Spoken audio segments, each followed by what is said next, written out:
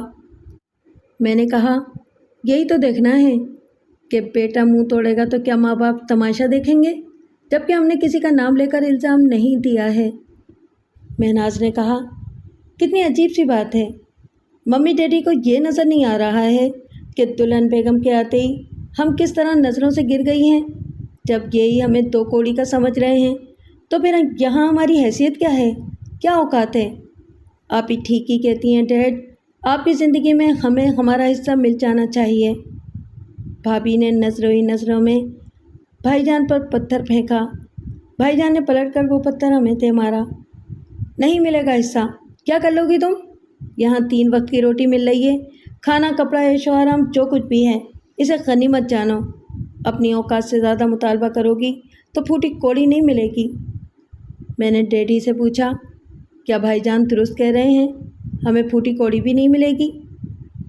وہ ہچکچاتے ہوئے بولے، خواہ بات کو بڑھا رہی ہو، بیٹیوں کو شادیاں کر کے رخصت کر دیا جاتا ہے، اسی وقت انہیں جو دینا دلانا ہوتا ہے دے دیا جاتا ہے، خواہ حصے داری کی بات نہ کرو۔ میں دینی احکام کے مطابق اپنا اور مہناز کا حق طلب کروں گی، کیا قانون کی روح سے آپ انکار کر سکیں گے؟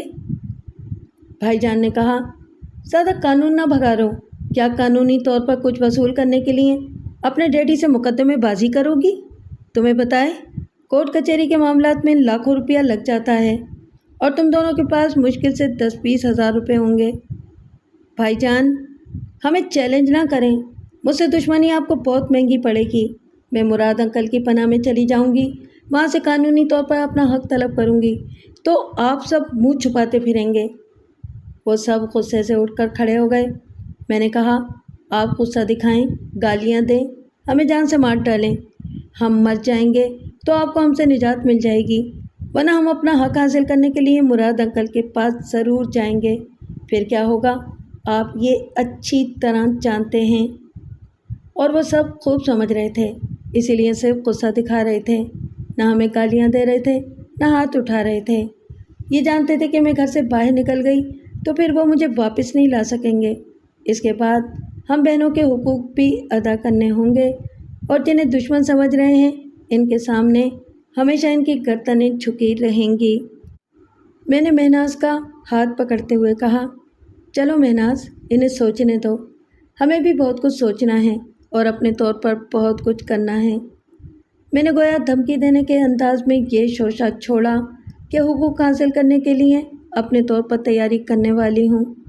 مہناز نے کمرے میں آ کر کہا، آپی، بھابھی جان اپنے میکے سے خوب پکی پکائی آئی ہیں، اگر ہمارے حقوق ادا کرنے پڑے تو ان میں بھی ڈنڈی ماریں گی، بھائی جان بھی ضرور کوئی گھپلا کریں گے، ہمیں کم سے کم حصہ دینا چاہیں گے۔ تم فکر نہ کرو، مراد انکل مجھے پوری طرح گائیڈ کریں گے، ڈیڈ کے کاروبار کے مطابق مجھے پورا حساب کتاب بتائیں گے کہ ہم دونوں بہنوں کو کتنا حصہ ملنا چاہیے۔ بے شک آپ کو ان کے ذریعے صحیح رہنمائی ملے گی۔ اگر بھابھی جان شیر ہیں تو ہمیں 1.25 شیر بن کر رہنا ہوگا، تبھی ہمارا گزارا یہاں ہو سکے گا۔ شام کو ممی نے میرے پاس آ کر کہا، میرے ساتھ چلو۔ میں نے پوچھا، کہاں؟ ایک بنگالی بابا ہیں، وہ بڑے سے بڑے کالے عمل کا توڑ کرتے ہیں۔ میں ایک دم سے تنسی گئی۔ واہ ممی، کالا عمل کرنے والی کو تو بہو بنا کر گھر لے آئیں، پتہ نہیں وہ صبح شام کیا پڑھ پڑھ کر آپ سب پر پھوکے مارتی رہتی ہیں۔ آپ کو، ڈیڈی کو اور بھائی جان کو اس بنگالی بابا کے پاس جانا چاہیے۔ انہوں نے سمجھانے کے انداز میں کہا، بیٹی سمجھنے کی کوشش کرو، تمہارے دماغ کو کسی عمل سے باندھ دیا گیا ہے، تم سمجھ نہیں پا رہی ہو۔ جب اس کا توڑ ہوگا اور تمہارا دماغ کھلے گا تب پتہ چلے گا کہ تم اپنے ماں باپ اور بڑے بھائی کو کس طرح دشمنوں کے سامنے جھکانا چاہتی ہو۔ تم سے جو غلطیاں ہو رہی ہیں وہ ابھی تمہاری سمجھ میں نہیں آ رہی۔ یہی میں کہتی ہوں، ابھی آپ کی سمجھ میں بھی نہیں آ رہا ہے کہ کس طرح ماموں جان بھائی بن کر پہلے کاروبار کو آدھا کر چکے ہیں، اب آپ کے دلوں میں ہمارے لیے نفرت پیدا کر رہے ہیں۔ تم میرے بھائی کے لیے زہر کیوں اگلتی رہتی ہو؟ وہ میرے بھی ماموں جان ہیں، ان سے ہی زہر اگلنا سیکھا ہے۔ وہ غصے سے پیر پٹکتی ہوئی چلی گئیں۔ رات کو ڈیڈ میرے کمرے میں آئے، چہرے سے پریشانی ظاہر کر رہے تھے۔ کرسی پر بیٹھتے ہوئے بولے، بیٹی تم نے تھکا مارا ہے۔ بوڑھے ماں باپ بیٹیوں سے نہیں ڈرتے، اپنی بدنامی سے ڈرتے ہیں۔ اسی لیے میں تم پر کسی بھی طرح کی سختی نہیں کر رہا، مگر تم سمجھ رہی ہو کہ میں بہت کمزور ہو گیا ہوں اور تمہاری بغاوت ہے کہ دن بدن اختیار شدت کرتی جا رہی ہے۔ ڈیڈ میں شروع سے ایک ہی بات کہہ رہی ہوں، سچائی کو سمجھیں، مگر آپ نے کبھی میرے کہنے پر ماموں جان کا محاسبہ نہیں کیا، کبھی آڈیٹر کو بلا کر اپنے اکاؤنٹس کے رجسٹر چیک نہیں کرائے۔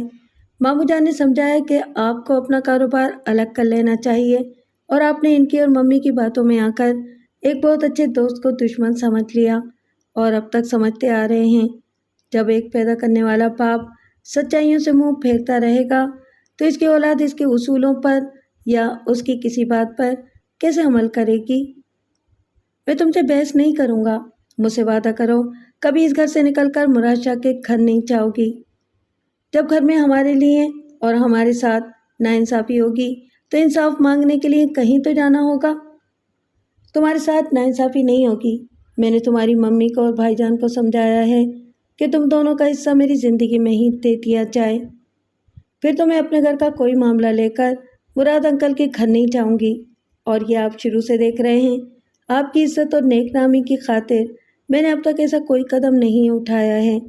کبھی نہ کبھی یہ بات آپ کی سمجھ میں آئے گی کہ بیٹوں سے زیادہ بیٹیاں اپنے باپ کا سر بلند رکھتی ہیں۔ ٹھیک ہے، میں کل ہی سارا حساب کتاب چیک کروں گا اور تم دونوں بہنوں کا حصہ الگ کر دوں گا۔ حساب کتاب چیک کرنے والے آپ ہیں اور آپ کے سر پر سوار رہنے والی ممی ہیں، چیف اکاؤنٹنٹ ماموں جان ہیں۔ میں آپ سے تو شکایت نہیں کروں گی، لیکن ماموں جان کی بندرباٹ کو قبول نہیں کروں گی۔ تو پھر کیا کرو گی؟ آپ کا اور مراد انکل کا ایک ہی کاروبار ہے، وہ آپ کی بزنس پوزیشن کو اور موجودہ آمدنی کو اچھی طرح سمجھتے ہیں اور آج تک بنائی ہوئی آپ کی تمام جائیداد کی مالیت کا حساب بھی رکھتے ہیں۔ وہ یہ بات مجھ سے کہہ چکے ہیں، لہٰذا وہی مجھے صحیح طور پر گائیڈ کریں گے کہ ہم دونوں بہنوں کو آپ کی طرف سے کتنا حصہ ملنا چاہیے۔ وہ غصے سے گرجنے لگے۔ کیا بکواس کر رہی ہو؟ تو میرے دشمنوں سے میرے کاروبار کا حساب کراؤ گی؟ وہ کیا جانتا ہے میرا کاروبار کتنے خسارے میں جا رہا ہے؟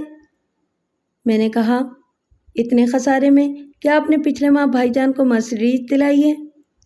انہیں ایک دم سے چپ لگ گئی، وہ میرا منہ تکنے لگے، پھر ممی کی طرح غصے سے پاؤں پٹکتے ہوئے وہاں سے چلے گئے۔ پہلے اس چھت کے نیچے ہم بہت خوش تھے، سبھی ہنستے بولتے رہتے تھے۔ اب اسی گھر کی چار دیواری میں خانہ جنگی اپنے عروج کی طرف جا رہی تھی۔ دوسری صبح ناشتے کی میز پر ممی نے اور بھائی جان نے مجھے سمجھایا کہ میں اس معاملے میں مراد انکل سے رجوع نہ کروں، ہم دونوں بہنوں کو پورے انصاف سے حصہ ملے گا۔ میں نے کہا، میں صرف تصدیق کراؤں گی کہ ہمارے ساتھ واقعی انصاف کیا جا رہا ہے یا نہیں، اس کے لیے میں ان کے گھر نہیں جاؤں گی، فون پر ہی معلومات حاصل کر لوں گی۔ انہوں نے غصے سے کہا، کیا تم نے دشمنوں کے سامنے ہمیں ذلیل کرنے کی قسم کھا لی ہے؟ جب ہم سے انصاف ہوگا تو ذلت نہیں عزت ملے گی۔ بھائی جان نے جھنجھلا کر کہا، ڈیڈ میں نے پہلے ہی کہا تھا یہ سرپھری ہے، بد مزاج ہے، ہم سے دشمنی کرنے کے لیے اس گھر میں پیدا ہوئی ہے۔ مہناز نے کہا، ایک بات سمجھ میں نہیں آتی، جب آپ انصاف کر رہے ہیں تو پھر ڈرتے کیوں ہیں، جھنجھلاتے کیوں ہیں؟ ممی نے کہا، مہناز تم تو ایسی نہیں تھی، کیوں اس کی حمایت میں بولتی رہتی ہو؟ بھابھی نے کہا، خربوزے کو دیکھ کر خربوزہ رنگ پکڑتا ہے۔ مہناز نے کہا، جس طرح ماموں جان کو دیکھ کر آپ نے رنگ پکڑا ہے۔ وہ کانٹے کو میز پر پٹکتے ہوئے بولی، کیوں میرے ابو کے پیچھے پڑ گئی ہو؟ اس بات کا کیا ثبوت ہے کہ انہوں نے تم دونوں کو یا اس گھر کو کوئی نقصان پہنچایا ہے؟ بھائی جان نے بیگم کی تائید میں میز پر ہاتھ مارتے ہوئے کہا، ہاں بولو، تمہارے پاس کوئی ثبوت ہے؟ کیا آپ کے پاس مراد انکل کے خلاف